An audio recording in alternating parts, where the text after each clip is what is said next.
Adalah Candha Birawa. Aduh Rama, aduh, kula sampun boten kiyat Rama nderek kayan Kang putra mantu Prabu Saryapati. Kula mari kedah nderek paduka Rama.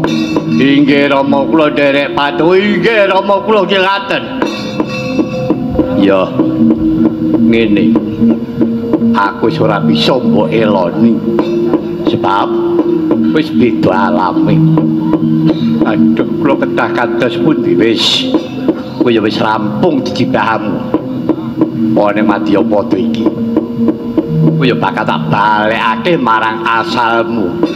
Ngaten Rama ya.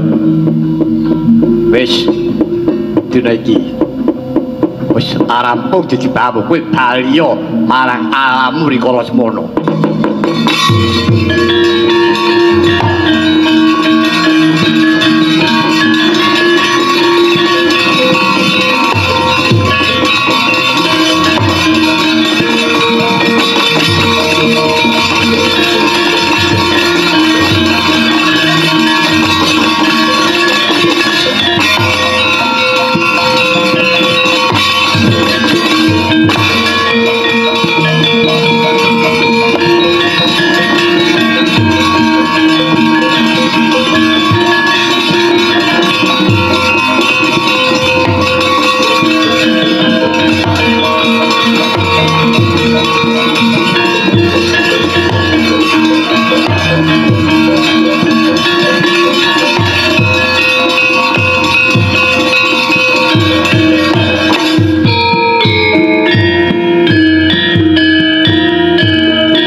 niyaning talaga kadi langit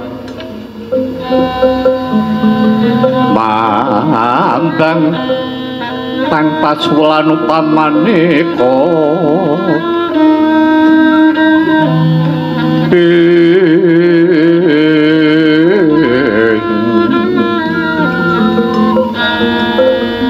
lintang tulya kusuma yana sumawur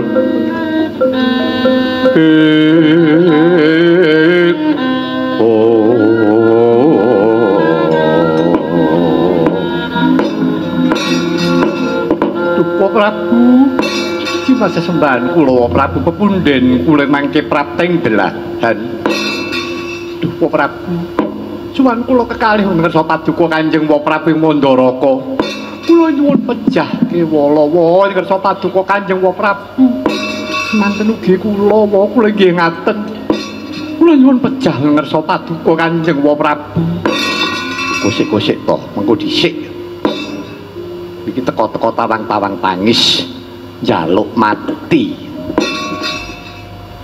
apa yen wis mati iki iso ngrampungake perkara kembar wonten dawuh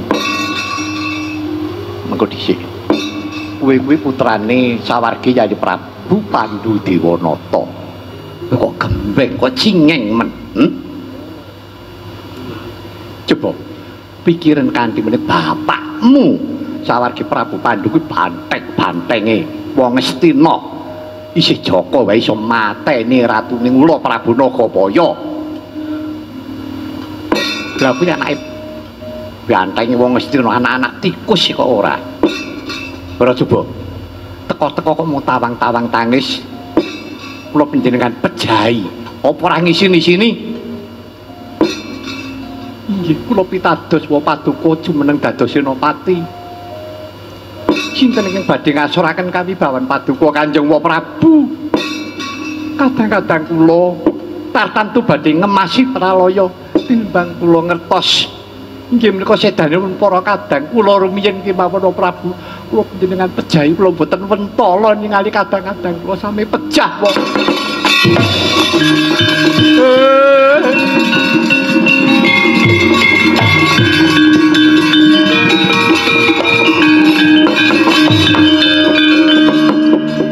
iya kembar aku wis bisa nglenggono aku bisa nduga lawan kekarepanmu wong sadurunge pun wa takon kowe tekan kene iki karepmu dhewe apa ana sing ngakon iki kajeng kula piyambak wis ora mesti ana sing ngakon mboten kok wa menika pikajeng kula piyambak nggih wa menika pikajeng kula piyambak aja ngono lho pesajan bae kowe iki nek sing ngakon apa karepmu dhewe nggih nyuwun ngapunten wonten ingkang dawuh wonten ingkang ngutus sing ngakon sapa Koko Prabu Sri Bathara Kresna lah rak tenan to iya ya wis ento pancen mengkono wis becik kowe bali yo kowe matur kelawan kakangmu Pambanyon si Puntadewa wis gak kek bali ayo bali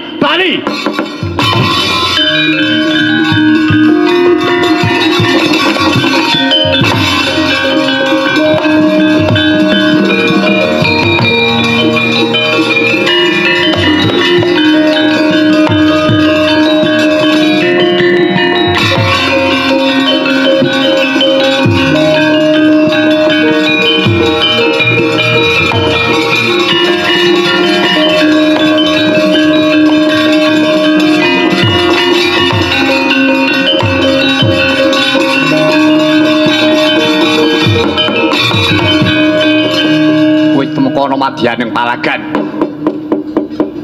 iki wis temeka paprangan yen aku ki mati mringkus paribasane nyo aku paten ana kok memirang jagat para Pandhawa waspadakno aku sing duweni pusaka Permati Kyai Udan Mas Tampanono iki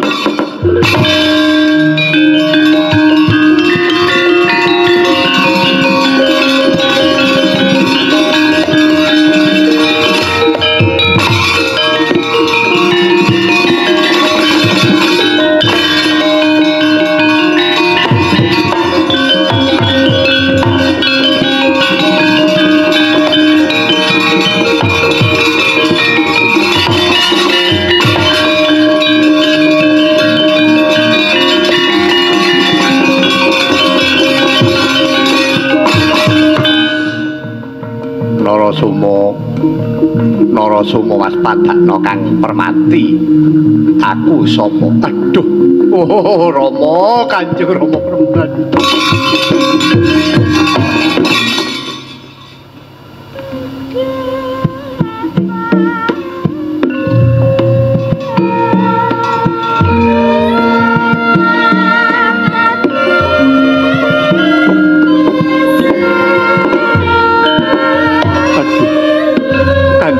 Sembah kula Rama.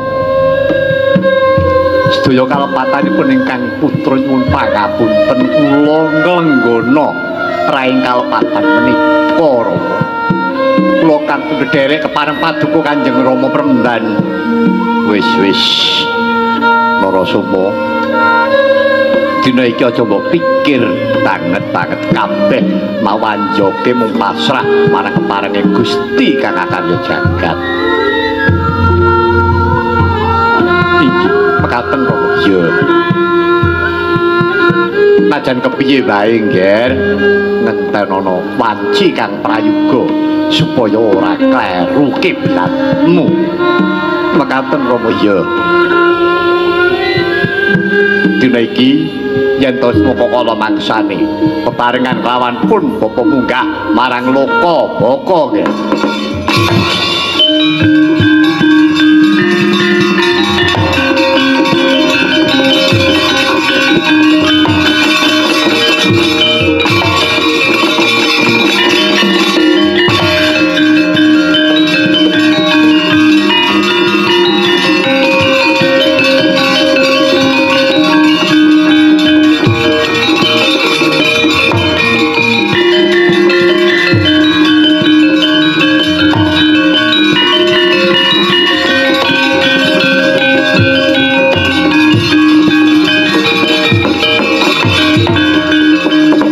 Yayi Samyaji wonten dawuh Koko Prabu. Nah, ngaten Yayi. Sepisan menika paripaksa kula nyuwun senjata pitulung. Paduka Yayi Samyaji keparengipun Koko Prabu kula kadhawuhan menapa. Kula nyuwun senjata pitulung Paduka Yayi Samyaji kula aturi jumeneng dados senopati. Senopati menika kedah Pancakara. Mestinipun ngaten. Koko Prabu menapa sampun nate priksa menawi kula perang. Lho nggih. Dereng nate ngertos Yayi Prabu menika Pancakara. Nanging menika lebeting Baratayuda Yayi. Panjenenganipun kedah wantun maguting ayuda. Koko Prabu kula mboten menang mboten dados menapa. Kula sampun trimah mboten ngukup negari. Ngastina nggih mboten dados menapa. Menika mboten perkawis negari Ngastina. Namung jejiban darmaning kasatriyan. Yayi Prabu menika ora nggih satriya. Lan malihipun Paduka Yayi Samyaji menika ora darbe pusaka. Pusaka jimat jamus kalimasada ampuhe kagila-gila. Koko Prabu jamus kalimasada menika mboten kangge mejahi tiyang. Tapi judeg aku ngene iki. Wah. Lagi ngaten menika ingkang ndadosaken ribeting manah kula. Lah menawi Yayi Prabu kados ngaten menika kula kedah kados pundi? Raja Beklatir menggalih. Kula ngertos Yayi, kula ngertos. Menawi jimat jamus kalimasada menika yektinipun menika sanes pusaka ingkang dipun tamakaken. Menika wujudipun Weda ingkang isi pandonga pamuji rahayu karahayaning sagung dumadi.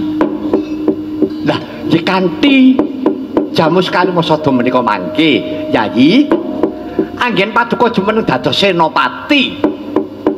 Nderekaken konduripun ingkang wa Kanjeng Paman Prabu Saryapati Mandaraka. Kanthi mawi pusaka pustaka jamus kalimasada menika Yayi Prabu mboten sisah rumagang damel. Monggo kula aturi ngedalaken, kula aturi nyaketaken kalian ingkang kuwi Mandaraka kejawi menika. Yayi Prabu sampun ngantos nabet menawi menika mengsah, menika tetep pepunden Paduka. ujubing manah paduka namung nderekaken konduripun ingkang wa Mandaraka dumateng tepet suci. Ngaten lho Yayi. Mekaten Koko Prabu. Inggih. Kersa menapa mboten? Inggih, menawi ngaten kula sendikani dawuh pangandikanipun Koko Prabu. Monggo kula aturi nindakaken Yayi.